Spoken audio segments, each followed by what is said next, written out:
Part 3. You will hear two psychology students discussing the effects of the order in which the children in a family are born. First, you have some time to look at questions 21 to 26.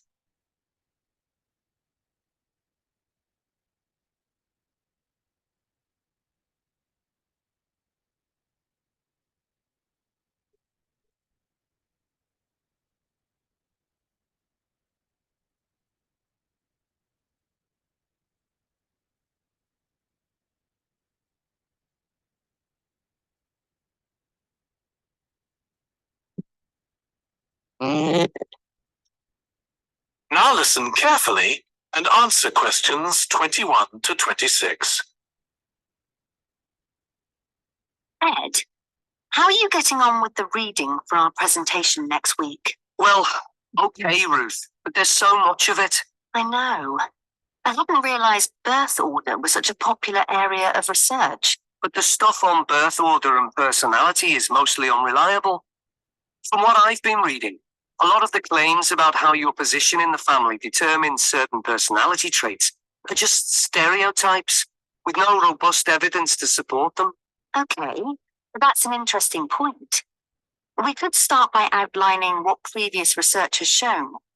There are studies going back over 100 years. Yeah, so we could just run through some of the typical traits. Like the consensus seems to be that oldest children are generally less well-adjusted because they never get over the arrival of a younger sibling. Right, but on a positive note, some studies claim that they were thought to be good at nurturing.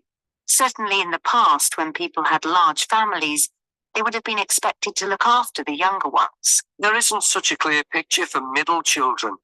But one trait that a lot of the studies mention is that they are easier to get on with than older or younger siblings. Generally eager to please and helpful, although that's certainly not accurate as far as my family goes. My middle brother was a nightmare, always causing fights and envious of whatever I had. I said, none of this seems to relate to my own experience. I'm the youngest in my family, and I don't recognize myself in any of the studies I've read about. I'm supposed to have been a sociable and confident who made friends easily, but I was actually terribly shy. Really? That's funny. There have been hundreds of studies on twins, but mostly about nurture versus nature.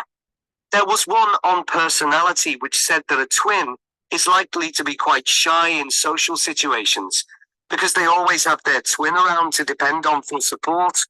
My cousins were like that when they were small.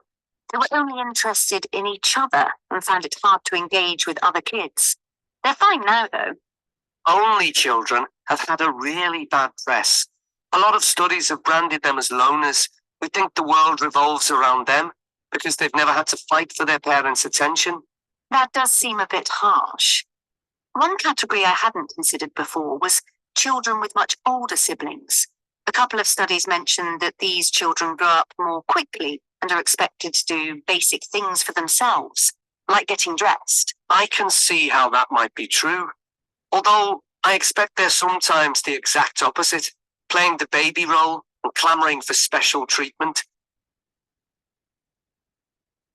Before you hear the rest of the discussion, you have some time to look at questions 27 to 30.